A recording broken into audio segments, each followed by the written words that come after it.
मस्साजोग गावातील पोटनिवडणुकीचा निकाल जाहीर झालेला आहे। स्वरूपानंद देशमुख विजयी झाल्याच्या नंतर पराभूत झालेल्या अश्विनी देशमुख यांची भेट घेण्यासाठी निघालेले आहेत। सध्या माझ्यासोबत स्वरूपानंद देशमुख आहेत। काय सांगाल, आता तुम्ही देशमुख कुटुंबियांची भेट घेण्यासाठी निघालेला आहात? मी सुरुवातीला आमचा आराध्य दैवत छत्रपती शिवाजी महाराज यांच्या पुतळ्याला हार घालून, त्यानंतर भारतरत्न डॉक्टर बाबासाहेब आंबेडकर यांच्या पुतळ्याला हार घालून माझ्या आईचा आशीर्वाद घेऊन मी माझी भगिनी अश्विनीताई हिची भेट घेण्यासाठी जात आहे। संतोष देशमुख यांना देखील अभिवादन तुम्ही करणार आहात।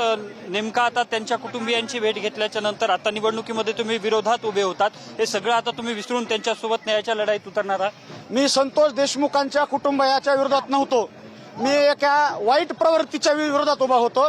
त्याच्यामुळे माझं आणि माझ्या भगिनीचं कुठलंही वैर नाही। मी मागं बी तिच्या मागं होतो आणि इथून पुढे मी मागं राहील। मात्र वेगवेगळ्या प्रकारचे आरोप झालेले आहेत या निवडणुकीच्या काळामध्ये, या संदर्भात तुमचं काय मत असेल? त्या आरोपांना माझ्या 72 मतदारांना उत्तर दिलेलं आहे, त्याच्यामुळे त्यांच्यावर बोलण्याची मला काही इच्छा नाही। जे आरोप होते त्याच्यावर माझ्या मतदारांनी मतदार रूपी आशीर्वाद देऊन त्यांचं सगळं खंडन केलेलं आहे। परळीवरून मतदार आणले गेले किंवा मतदानासाठी प्रयत्न झाले गेले असा आरोप झाला। दुसऱ्या बाजूला पैसे देखील मोठ्या प्रमाणात वाटप झाले असाही आरोप होतो। साहेब, मी एक साधारण माणूस आहे, माझ्याकडे पैशाचा कुठलाही सोर्स नाही। माझ्या समोर जे उभा होते ते धनाढ्य लोक होते, बोगस पैसा कमवून त्यांनी माया गमिवलेले, त्यांनीच पैसे लाखांवर लोकांना वाटलेत। मी कुठलाही पैसा वाटला नाही। माझ्या समोर मतदार आहे, तुम्ही कुणाला विचारा, मी कुणाला चहा सुद्धा पाजला नाही माझ्या इलेक्शन मध्ये। आता पुढचं विजन कसं असेल?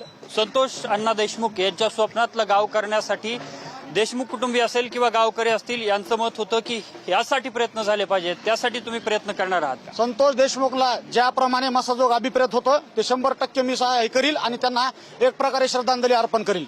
आता काय नेमकं भेट झाल्याच्या नंतर तुम्ही शब्द देणार आहात अश्विनी देशमुखांना?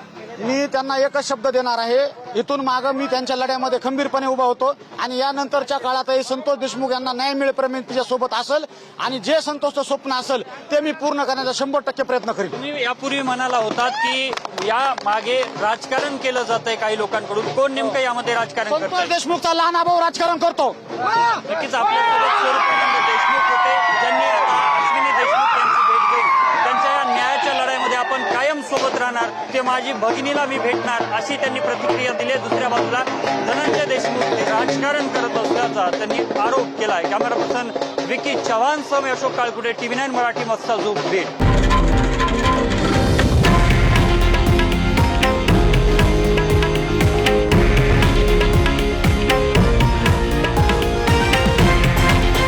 हे आहे देशातील नंबर 1 न्यूज नेटवर्क आणि आपण पाहत आहात TV9 मराठी, एकमेव।